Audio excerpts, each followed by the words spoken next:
Today I want to talk about a crisis that's affecting every generation of boys and men. I did a video on this a while ago, but I don't think I gave it the attention it deserves. It's a topic that's often swept under the rug, and I think it's time to face it head on, and that's the emasculation of men and how to become a man. Welcome back to another episode of Sweat Talk. My name's Chad. More than ever, boys are being raised without understanding what it truly means to be a man. It seems like boys are being raised in a world where strength, courage, and confidence are being demonized. And I feel we need to reclaim what it means to be a man, because boys are being emasculated at an alarming rate. Society's telling them to suppress those masculine traits because masculinity is toxic. They're told to be softer, they're told to be quiet and more passive, to quiet their voices. Now, I'm not saying that men should be violent or aggressive just for the sake of it, but I do want to be clear and point out that boys are not being taught to be dangerous anymore. And dangerous doesn't mean reckless, it means incapable. In fact, they're being taught the opposite. They're being taught they need to be quiet, they need to lay down, and they need to avoid conflict, not to ruffle any feathers.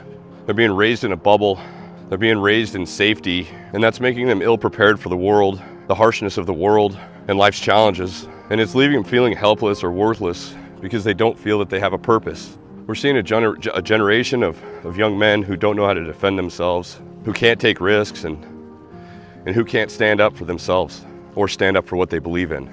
They're being taught to be meek instead of bold. And this is a problem because a man that is weak can't lead, they can't protect, they can't provide. Let me break it down to what I mean.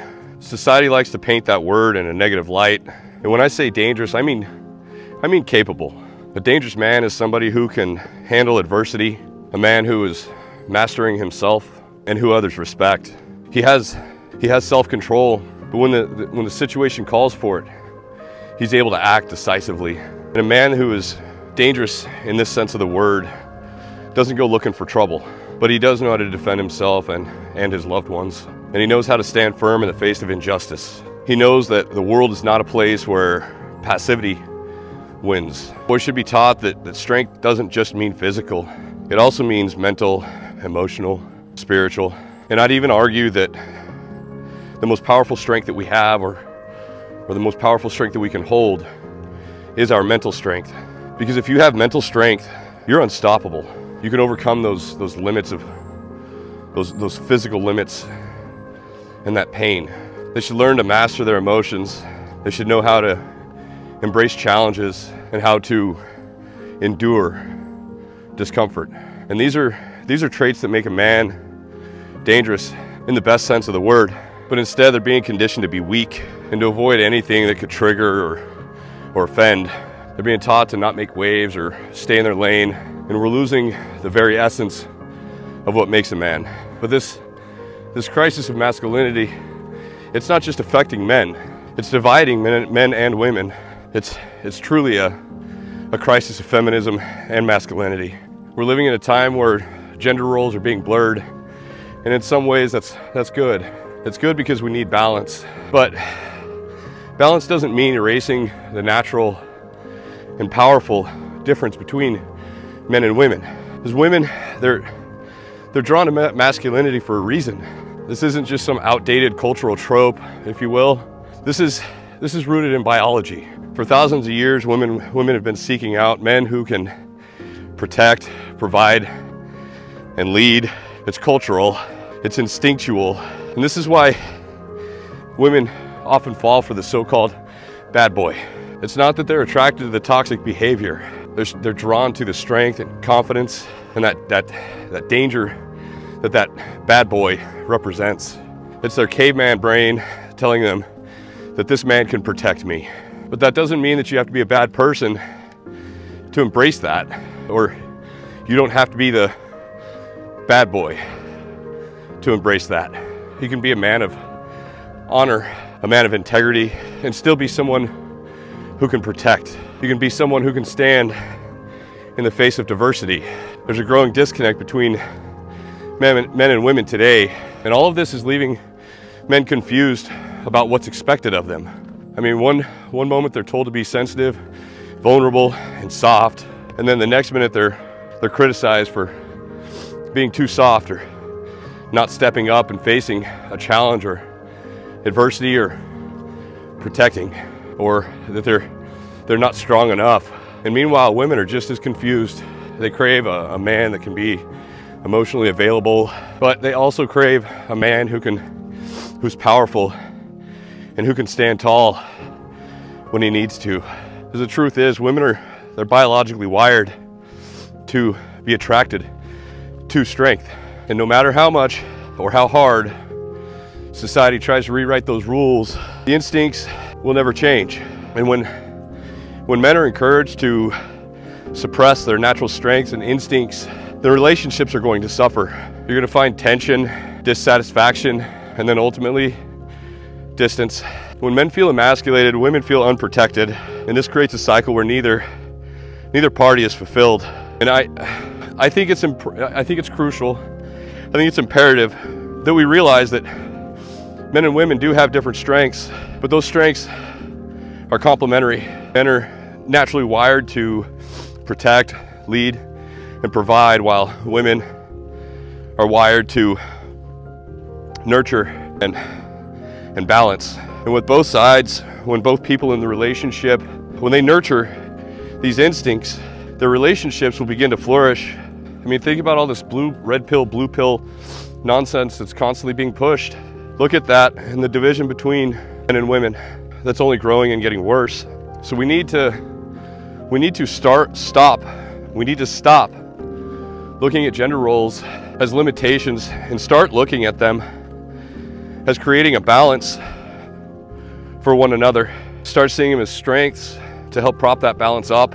Another point of being a man is personal accountability, because nobody's going to hand you success, strength, or respect. You have to earn that shit. And part of that journey is surrounding yourself by men, strong men who encourage this growth, who can guide you. Find a mentor, somebody who lives by the values that you want to embrace and values that you want to live by. And it doesn't matter. It could be your dad. It could be a coach, a church advisor, but it needs to be somebody that you respect. You need to surround yourself with men who push you to do and be better, men who will challenge you and who don't accept mediocrity. Because the truth is, iron sharpens iron. And once you find that path, you need to pay it forward. Be the man that younger boys are able to look up to. Be the man that shows them how to be strong and capable and disciplined. Because this is how we begin to create a ripple effect of men who stand up for, not just for themselves, but also for their communities and others that are around them. Because without accountability, we drift. Without mentorship or guidance and direction, we begin to drift. It's terrible, but boys today aren't growing up with a strong male model in their lives. So it's up to us to step in and start filling in that gap. So how do we get back to the core of masculinity? How do we get back to embracing it? First of all, you need to get strong, and you need to get strong both mentally and physically. Your body is the first thing that you control. If you can't handle your body, how are you going to handle those challenges that life hands you? So you need to train, you need to eat right, and you need to push those limits. You need to master your emotions, and that doesn't mean that you never show your emotions. That doesn't mean that you need to suppress them so that nobody knows. It just simply means that you need to learn how to control them. You need to learn how to control fear, aggression, that fight or flight instinct, and you need to learn how to control those and channel them into productive actions. Because I feel that a man that can control his emotions can control his life. I'm not saying if you need to cry, don't, but I'm also saying don't be a bitch. Learn to control when and what emotions you're experiencing. You need to take risks. Us as men, we're meant to face danger. We're meant to face challenging things and do hard things. We're meant to take on challenges and confront challenges and take on risks. So stop always playing it so safe, whether it's in a relationship or in your career or your personal development, and start taking action. Start taking those calculated risks, because it's only Stepping into the unknown is the only way that we're going to grow, because that unknown is outside of our comfort zone. We need to lead with honor, because a real man doesn't lead with brute force. He leads through strength and character. Honor your commitments, stand by your word, and protect those who depend on you. Real leadership, it starts with integrity. Ultimately, men and women, we need each other. Women need men because they crave strength and protection, and men need women to keep us emotionally grounded. But women don't want to be with boys, they want to be with men. And if you want to attract a high quality woman, you need to become a high quality man. Like I said earlier, you don't have to be the bad boy. You just have to be a man who can stand on his own 2 feet, a man who's strong both mentally and emotionally, who can provide strength, protection, and provide by leading. So ask yourself that question. What kind of man are you? What kind of boy are you? Are you going to allow society to tell you that being a man is wrong? Or are you going to embrace that shit? If you guys made it this far, go down in the comments section and write the word men. That's it. Just that one word. Men. Let's get this out. What we're facing is terrible. By leaving that comment, you not only help others, but it's one way that you can show support for the channel, because the algorithm sure seems to love them. So that's all I got for today, guys. I appreciate you showing up. I hope you're showing up for you. And I can't tell you how much I appreciate each and every one of you guys.